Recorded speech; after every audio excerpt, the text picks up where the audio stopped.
Yes, yes, yes,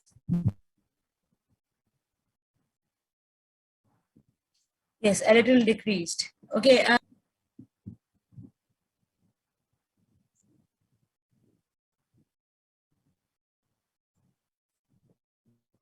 yes, yes. Okay, now tell me about the shielding effect.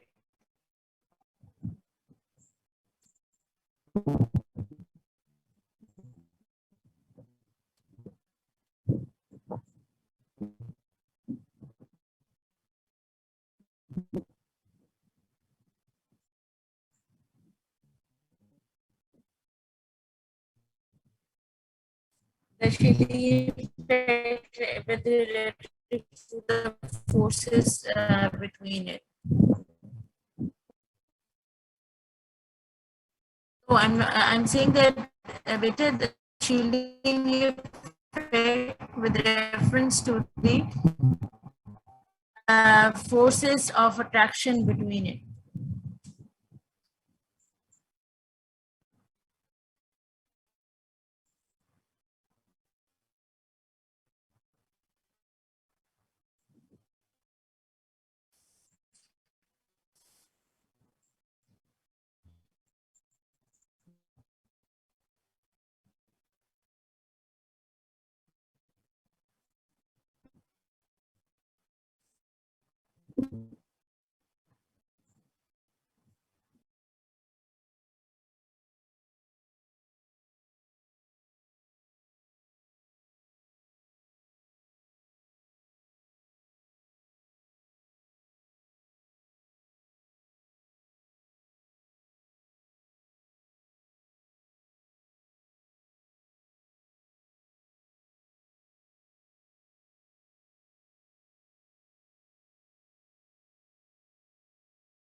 Okay, so we're discussing about the effective nuclear charge. So we were discussing about the effective nuclear charge and the shielding effect. So, mashallah, your concept is now better. Then, so mashallah, it's clear now. Okay, so moving forward with the new topic for today, we are done with it over here till 14th page. Now we are going to discuss that how is atomic radius measured. If we need to measure the atomic radius, the radius of an atom. So, what are the basic things that we have to keep in mind is that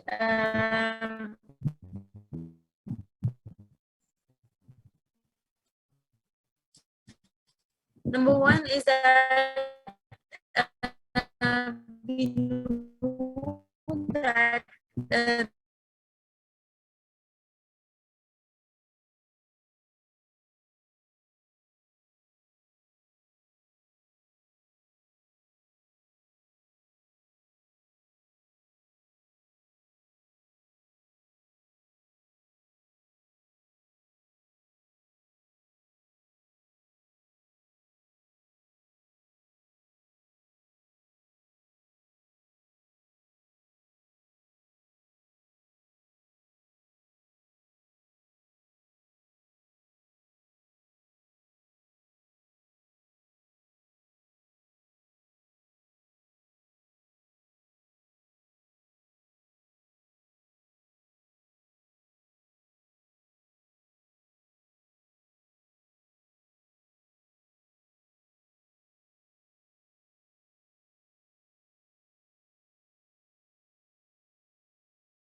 Okay, so in this case, we were discussing particularly about how we are going to measure the radius. Now, the most important thing over here is that we have to see that where the electrons are revolving, right? So electrons, as we know that they are revolving a particular pattern on a shell. This is what we have drawn. We have indicated shell because they and for our own person to make it easy for us. But uh, generally, if we are talking about when we observe any of it in the microscope, electron microscope, so there is no particular shell by it usually, because whenever there is a cluster of electrons revolving, so we say that here is a position. So that particularly is not a shell; it's a temporary thing which we say that, but they are their movement is in the particular orbit. So this means that the position of the electron is not fixed, and we know that electrons also rotate or revolve around their own nucleus as well, on their own axis as well. The way the planets are revolving around the sun, and you know that the planets basically they also rotate on their own axis as well. So this is the main thing, that because they are also rotating on their own position, so there's not fixed at particular position. Let's say if I'm just going to draw one thing for you, I hope this will make your concept more clear. That let's say that this is the outer shell of uh, sodium. Sodium has given away one of the electron, and this is the outer shell, which contains 8 electrons in the outer shell. Now, you can see that this is a position which I have drawn in order to clear the concept. But in reality, these electrons are evolving all the way throughout the circuit, all the way throughout its certain position. So obviously the distance is measured because it is not in a fixed position. It is not fixed that this will remain as this. It is rotating on its own axis as well. Plus, while rotating, it is moving in this way. So there might be a chance that there is a cluster of electrons in one position, or there might be a chance that the cluster of electrons is in the other position. So that is why the radius of an atom is basically affected by it. Is it clear?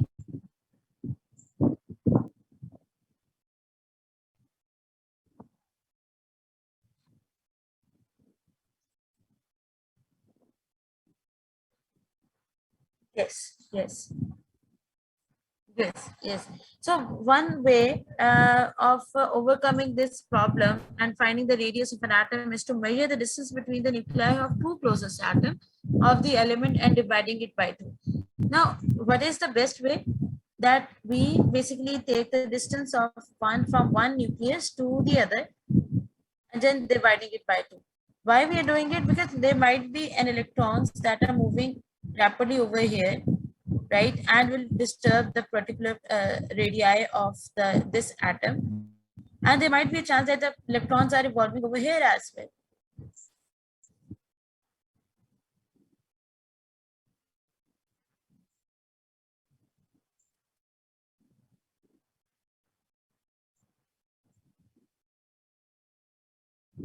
Yes, yes.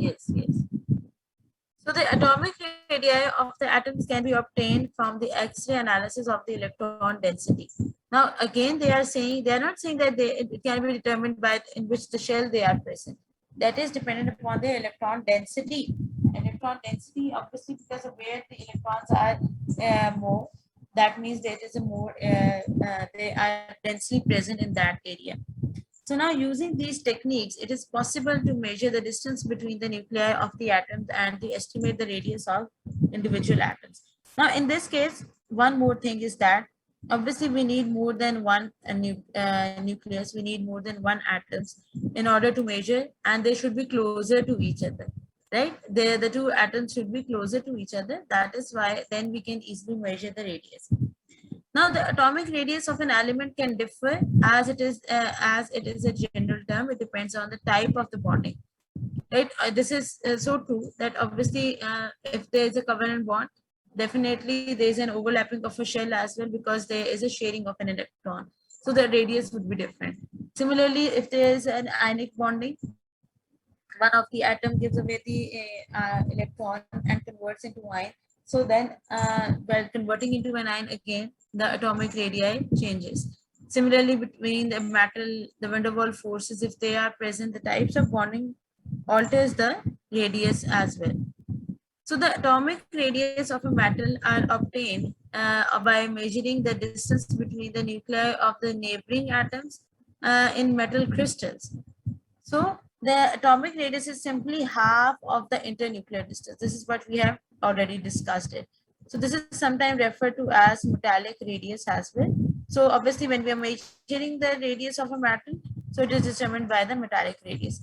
Now this is what I was telling you, that at times in the covalent bond, obviously we need to have an idea that whenever there is an overlapping of a shell, so the atomic radius, it varies. So in the covalent bond, definitely we need to take, because obviously if we cannot take this entire radius, because it will include half portion of it and half of the previous one. So the atomic radius of a non-metal are obtained from the distance between the nuclei of a similar atoms joined by a covalent bond.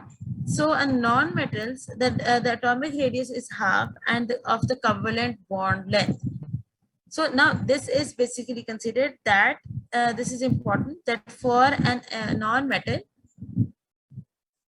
now consider this thing, that for a non-metal, the atomic radius is half of the covalent bond length.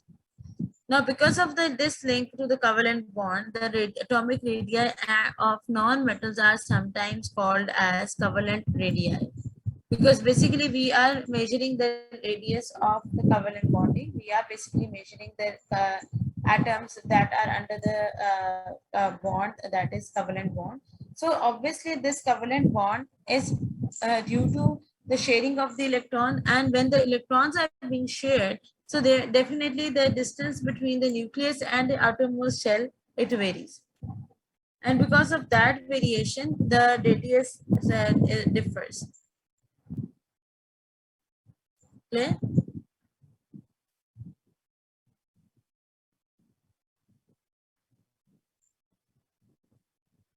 Yes, in order to measure their covalent, their radius, so we have to take the two similar kind of an atom, and then we are going to measure their radii.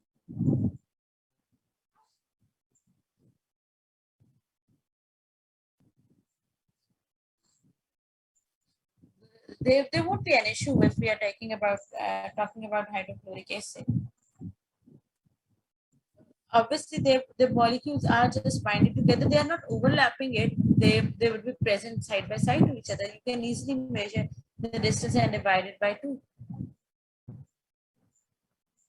Okay, so in the simple molecular structure of a non-metal, one molecule touches the other, and at times it is sometimes useful to compare the distances between the neighboring atoms which are not chemically bonded. So the distance is non-metal crystals is called van der Waals forces.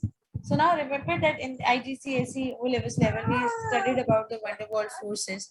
So these are the weak forces which are present between molecules.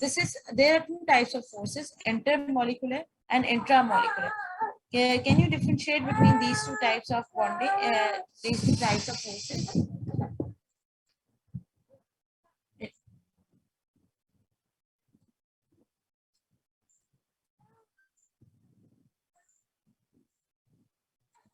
So give me an example.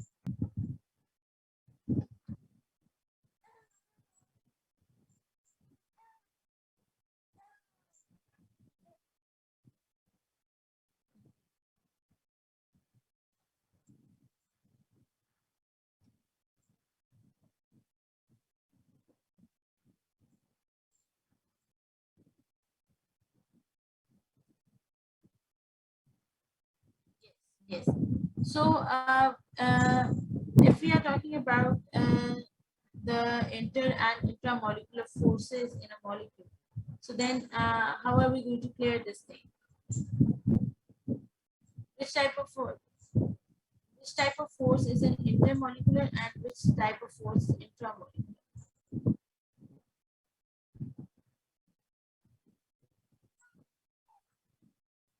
whenever there is a bonding, right? There is a bond between two atoms.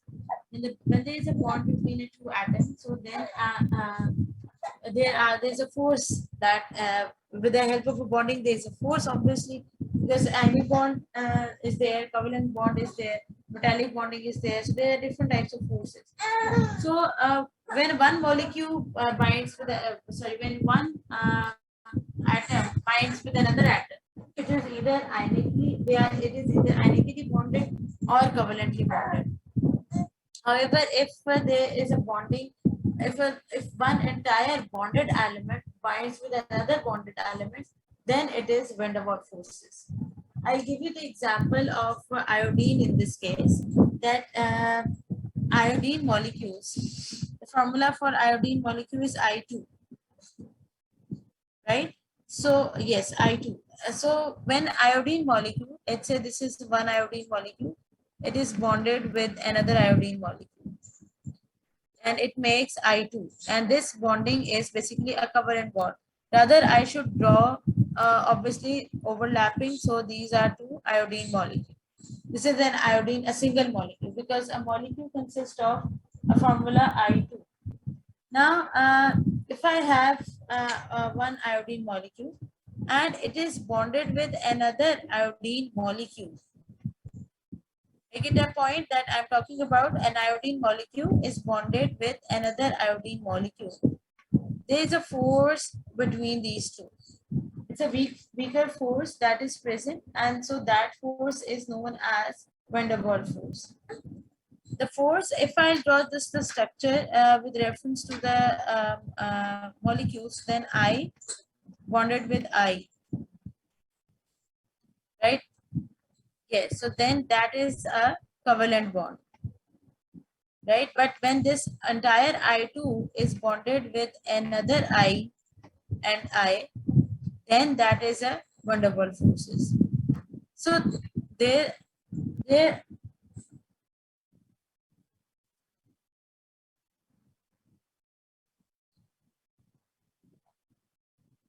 yes, yes, yes.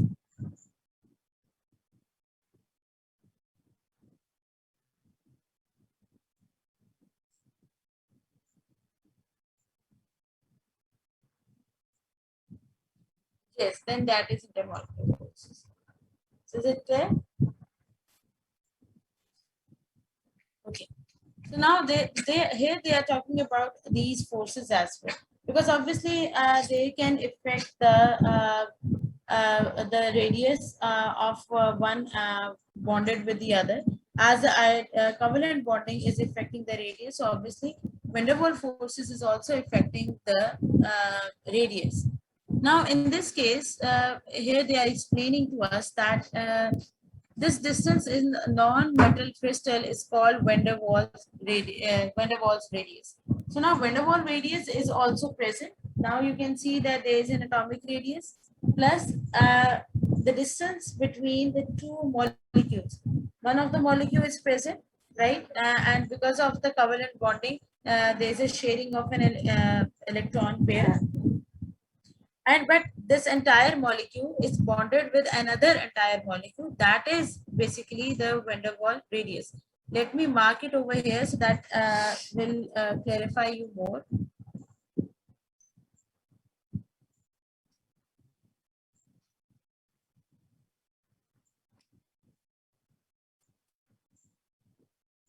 This is these are two covalent, yes, two covalently bonded molecules, yes, right? Now you can see that atomic radius is basically the bonding between these this atom and this atom.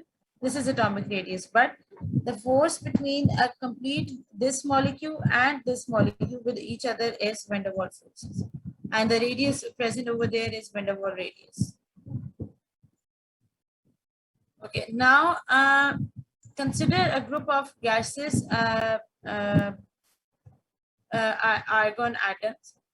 Now, argon, as you know, that it is a stable one. It does not make bonds with anyone, right? Or we can say it's a noble gas. So when two argon atoms collide with one another, there's a little penetration of their electron cloud densities. This is what I was explaining it to you before, that don't consider that they have their own specific paths to rotate on. Right? This is what we usually draw it on a paper in order to understand the concept. But it doesn't mean that they have their fixed shell in which they are going. So obviously, because of the electron density, when we studied under the microscope, the scientists discovered that they have their particular pattern in which they are revolving. So now there is an electron density whenever there is a cloud, then electron cloud densities. So argon does not form a diatomic species. Why doesn't it form a diatomic species? Argon. Why argon does not form a diatomic species?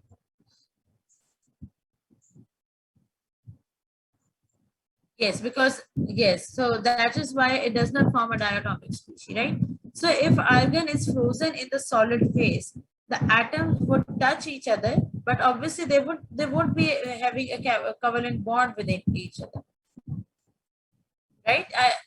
This is the obviously this is a concept that if they are frozen, they cannot be chemically bonded with each other. They can be just fixed in their position because they are under they are being freezed, but they cannot intersect with their shells, and obviously there is no chemical bonding within it. So hence a non-bonding atomic radius. The non-bonding atomic radius is often termed as again van der Waals radius. So this is the same case that is present over there in the iodine molecule. The iodine molecules are molecule to molecule when they are being combined. So in that case, it is also it's not with the overlapping of the shell. So one molecule is combined with the other molecule. So then that was also a van der Waals radius, and over here in an a stable element, especially all the halogens, there is a van der Waals radius present in that case.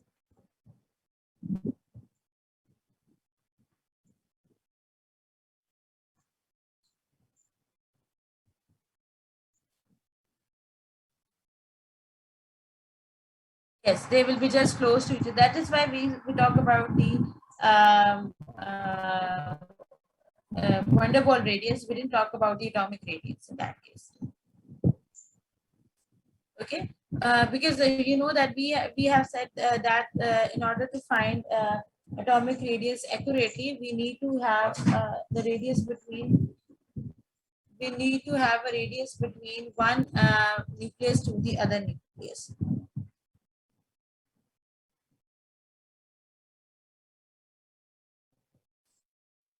Okay, so now talking about the evidences from the data booklet. Now you can see that in the data booklet, we have some atomic radii of the elements. Now we have sodium, magnesium, aluminium. These are all metals. Till aluminium we are discussing. These are all metals, and their atomic radii is decreasing. And because obviously we are going to measure their atomic radii with the presence of the two atoms that are close together. So the atomic radii is used to represent the mean bonding atomic radius obtained from the experimental data. Note that the bonding atomic radius, whether it is metallic or covalent, is always smaller than the non-bonding atomic radius, that is the van der Waals forces. Now look at the argon. Its atomic radius is more. And whereas the other one, the bonded one, its atomic radius is less. Can you explain me why is that so?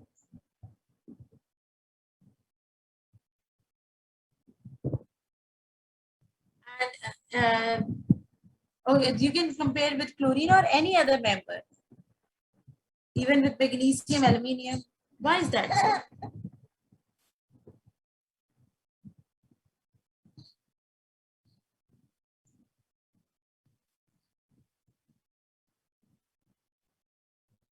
Yes, and when because they are non-stable, and there is a chance obviously when they are overlapping with the other one, so there won't be a complete radii.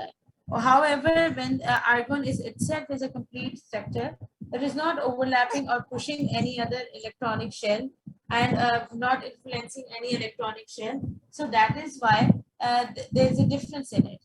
So it's a pure one. Argon is a pure one. It is not being utilized in any of the bonding, and it's a stable one. So that is why this it can, and most importantly, it contains van der Waals forces. Van der Waals is present, which is ultimately making an atomic radii for the van der Waals.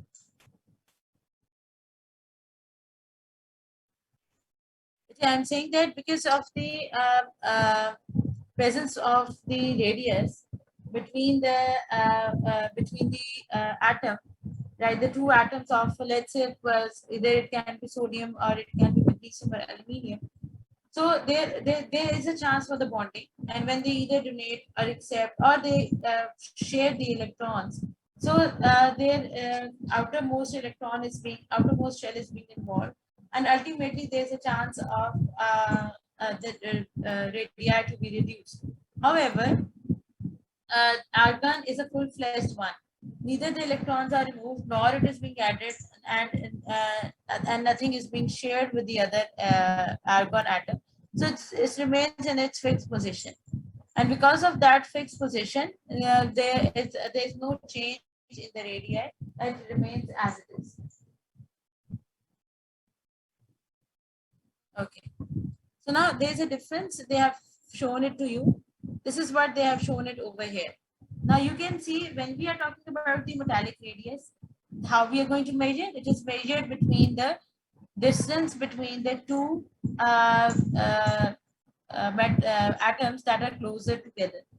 So with and then dividing it with 2. Now with the covalent radius, we have seen that obviously we are going to see up to the area where they are close together, where there is sharing of an electron, and see the final one, the van der Waals radius. So the van der Waals radius.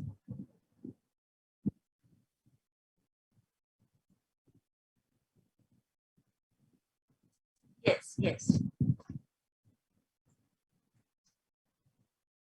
So focus on where the radius is being labeled. Right? In the first one, the radius is being labeled the center of the. Yes, but from one center of the nucleus to the other center of the nucleus. However, C, B, when they are covalently bonded, so obviously we need to think about the area that is being shared. So we have to take the middle till the middle of that shared pair.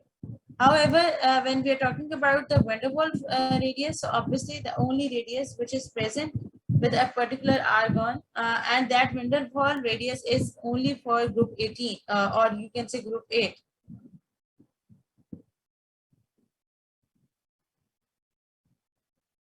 Yes, they are the stable ones. Okay, now we are talking about the radiuses of the ionic compound, ionic ions. Previously, we were discussing about the radius of the metals. We discussed about the radius of the covalent bonds, and we discussed about the radius of the stable elements. Now here we are going to discuss about the radius of the ones that undergoes an ion formation of ions. Now, when we are talking about sodium and sodium ion, we say that sodium is having an electronic configuration of 281, and when it is converted to ion, the electronic configuration changes to 28.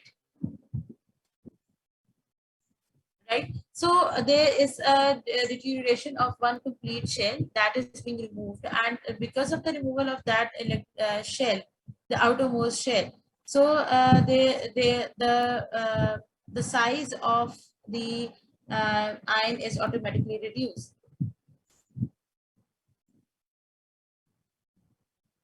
Yes, because now previously the distance between the outermost shell till the nucleus was from the three shells. However, when it is converted into ions, now the distance reduces to the second shell in the present in the sodium.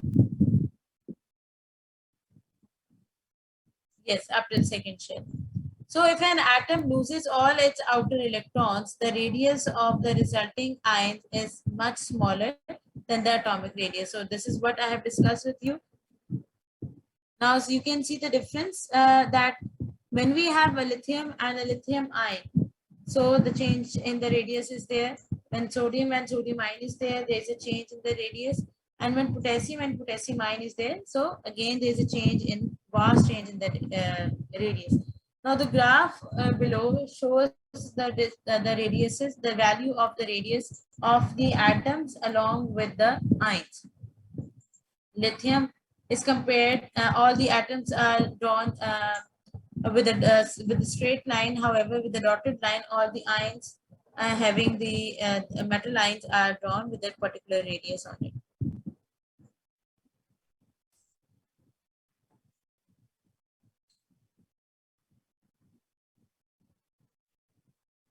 Yes, yes.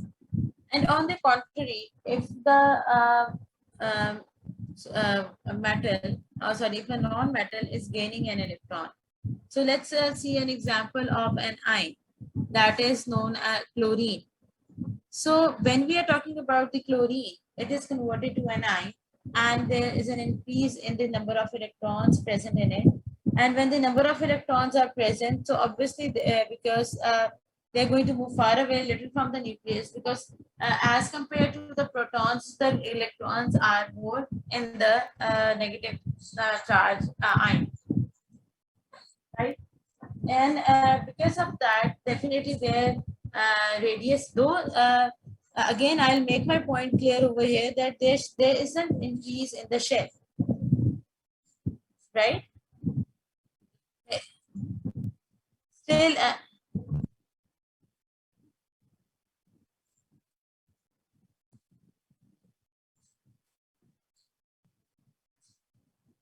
yes. So now yes, the atomic radius has increased. So now I hope this made your concept more clear, that because they are not changing the shell. The most important thing that I want to bring it to here, that the shell is not changing. The shells are the same.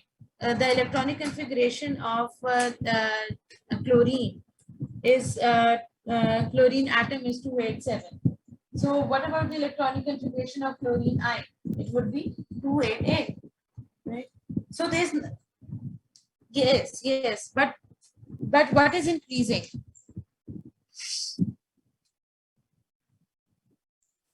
Very good. So the number of electrons are increasing.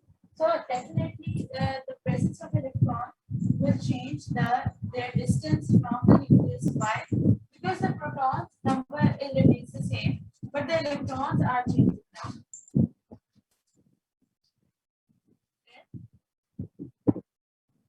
Okay, now see the graph. In the graph, you can see that the fluorine,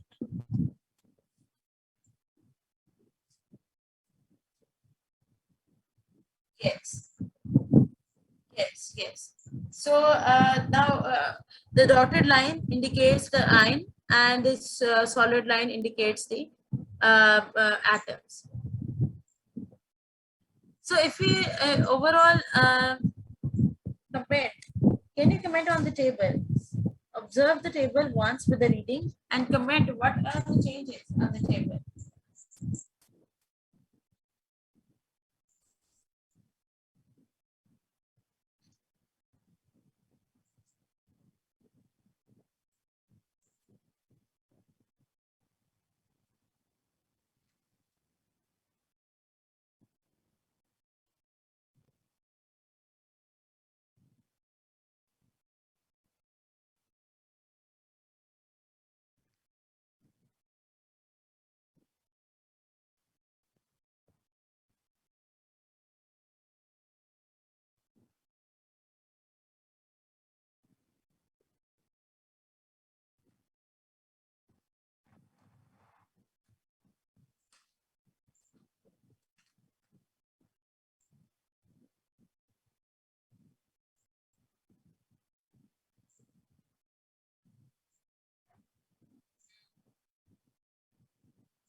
Yes, yes. So I hope this concept is clear to you now.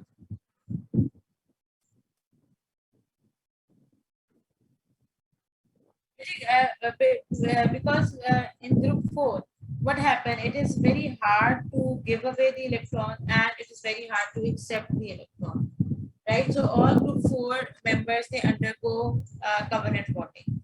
Silicon or either carbon, or maybe other three members of this the same category, they don't form ions, and we are studying about the ions,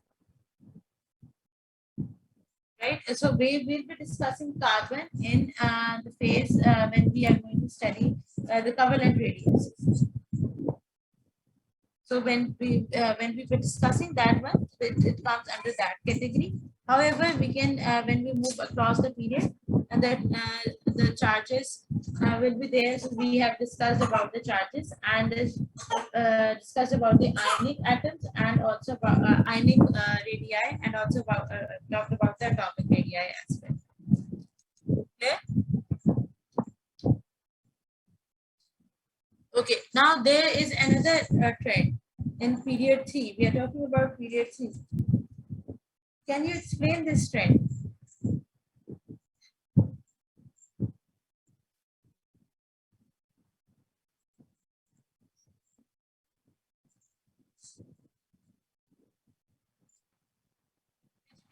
Which period is this? Yes, period 3. Yes.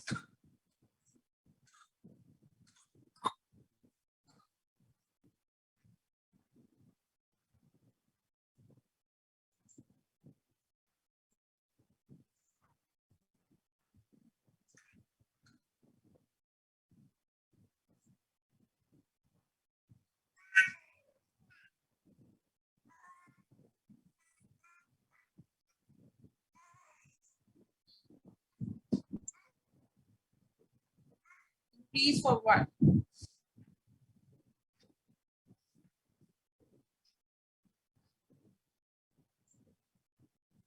For all the positive ones?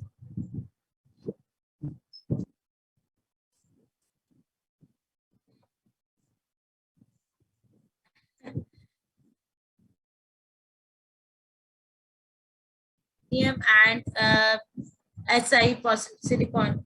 Just observe, just observe the first one, the positive ones, sodium, magnesium, aluminum, silicon. So just comment on this part of the graph. As the period element increases, we are moving from left to right. What about the radius from here? First, comment the half of the graph.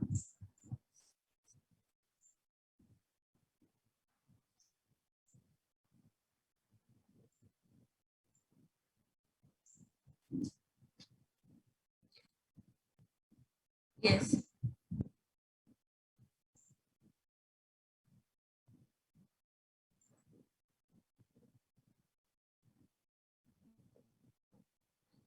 Perfect. Okay, now consider, because as I was telling you that as fourth one, the the fourth group, it either, yes, it either gives away or it accepts the electrons. So when we consider, let's say we suppose that silicon is under the category that it is donating all the 4 electrons. So if it will donate all the 4 electrons, so definitely the radius is decreased, right? And if, let's say, we consider that that silicon is one of those that is accepting the electrons, so it is on the top. Yes, it is gaining electron. So obviously the value of it is high, and then the value is decreasing for the remaining other elements of the same period, because it's -4, -3, -2. So then it is decreasing with respect to that.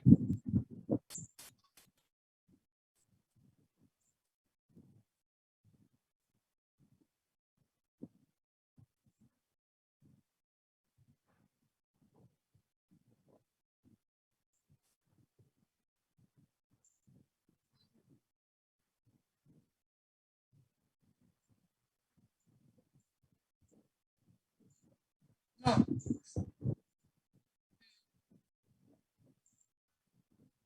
Okay, so there's one more concept over here which I want to make it clear through this graph, that is, keep that in mind, the radius of the negatively charged ions are more than the radii of charge. If we need to compare it on a broader sense, what's the reason for it?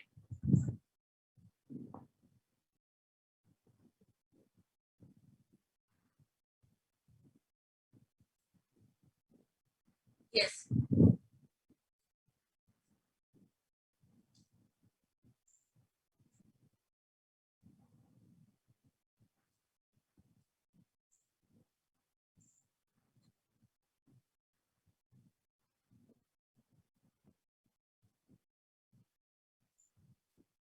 But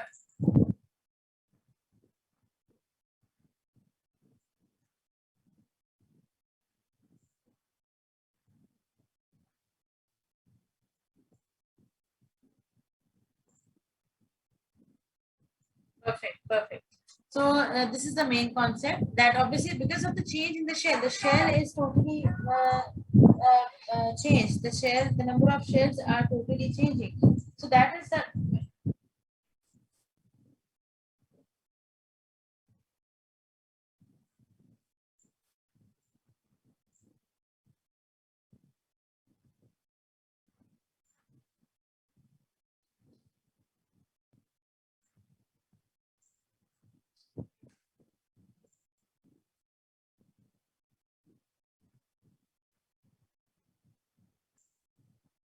yes, yes, yes.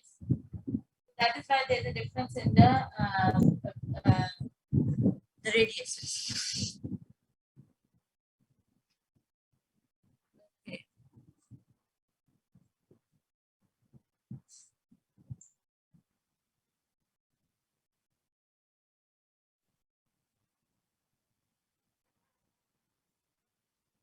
Okay, now talking about the periodic trend in the ionization energies. Uh,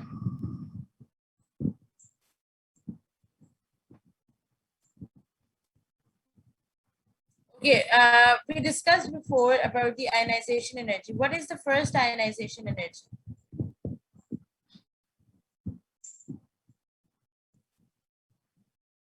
Yes, yes.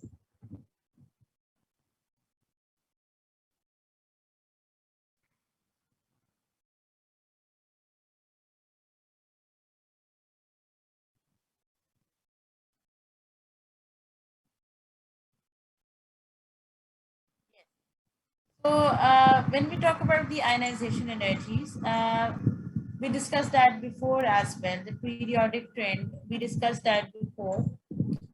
Whenever there is a fluctuation in the larger fluctuation in the graph, it means that the period is changing.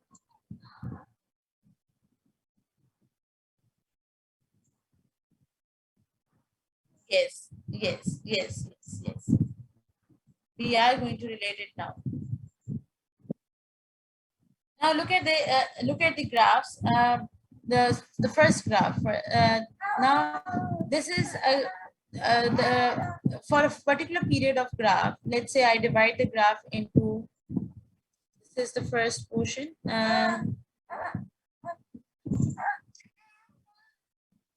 This first portion. This second portion. This is third portion, and then these are just another set of transition elements. Now talking about these fluctuations, there's again a drastic decrease in the level. So what does this indicate?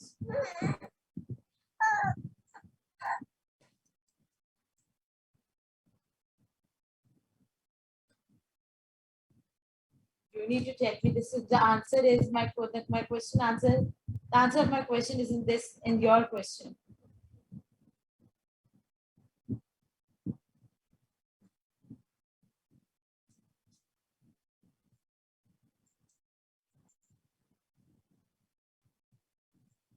Yes, they have included till 40, but I'm asking you that why is there a lot of fluctuation? Once there's a gradual, then there's a lot of fluctuation. What does this fluctuation indicate?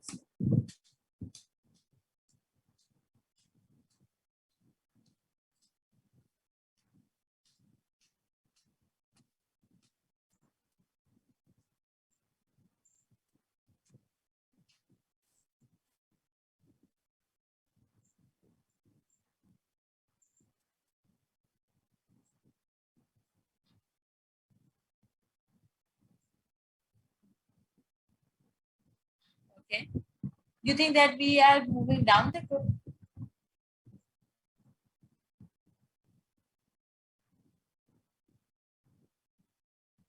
But whether I about I'm talking about the ones that I have highlighted with the green one.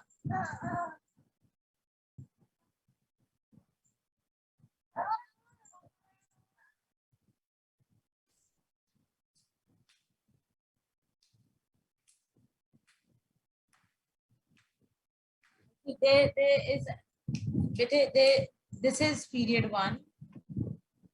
This one, right? This is period two. This is period three. Just focus over here that this is. Let me write it for you. That this is period one, right? So whenever there is a sudden decrease in the value, which shows that again a period is changing. The sudden fluctuation, the sudden decrease in the value indicates that the period is changing, and then the following the period, if the period is changing, the rest of the elements they are not fluctuating in such a way that the way helium, the difference between the helium and lithium is more as compared to the difference between beryllium and boron, nitrogen and oxygen, or any other element. Why is that so? Because there's again a huge difference when one period ends and the other period starts.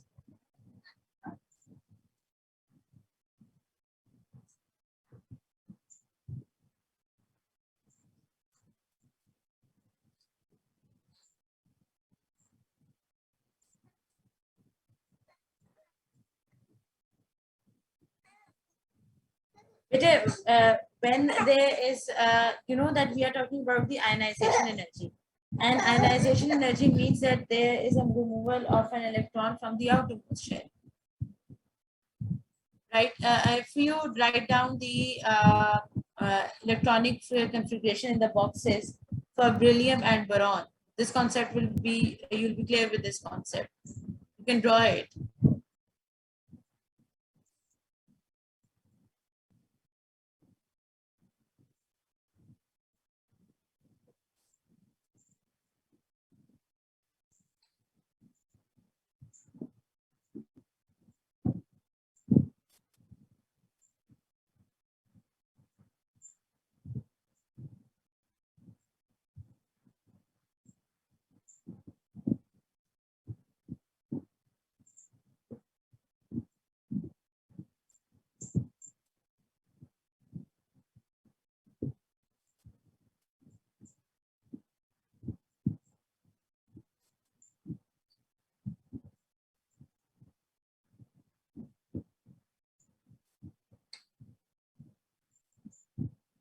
Abdullah, at the same time, draw boxes for the nitrogen and oxygen as well, so that I can I can explain it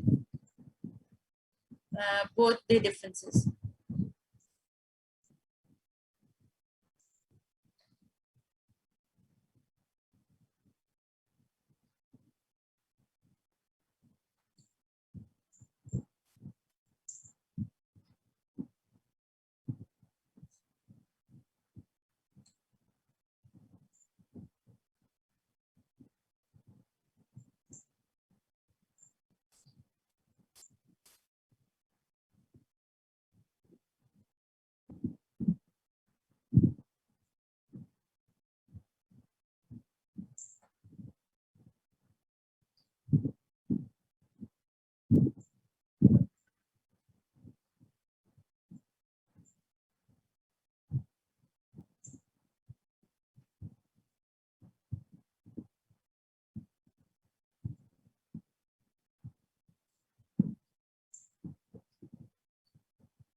So one, we have seen that. Now you keep this in front of you. Now give me an evidence that why there is an electronic change in the electronic configuration, while there is a change in the ionization energy and the radii. First compare beryllium and boron.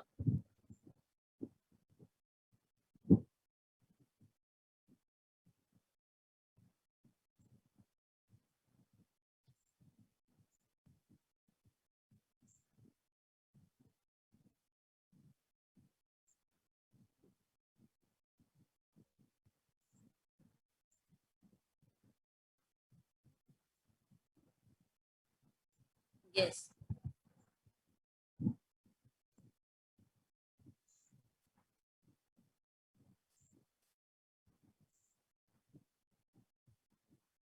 yes,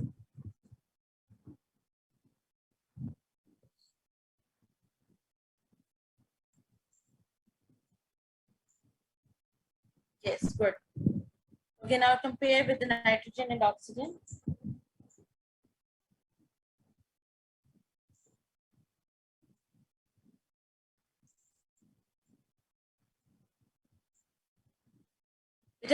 Because the when we are talking about the atomic, first they are just comparing the ionization energy with the atomic number.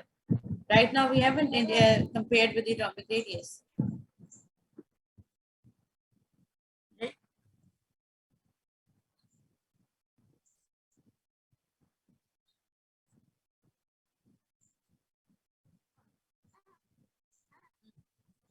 Okay, so Vijay, again, you have done a mistake in oxygen electronic configuration. What's the mistake in that? You tell me.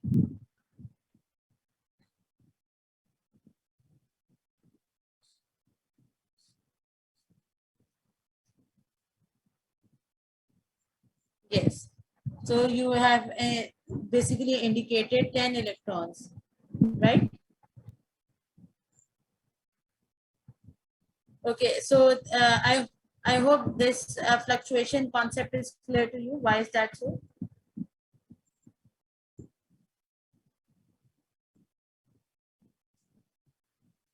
Yes, yes. Okay, so inshallah, in the next class, we're going to study more in detail about it. We have covered a lot of concepts in this lesson. From 14, we started with the page 14 and we ended it on page 22. So just go through this concept, the entire concept. I hope the concept will be more clear to you while when you're going to read it.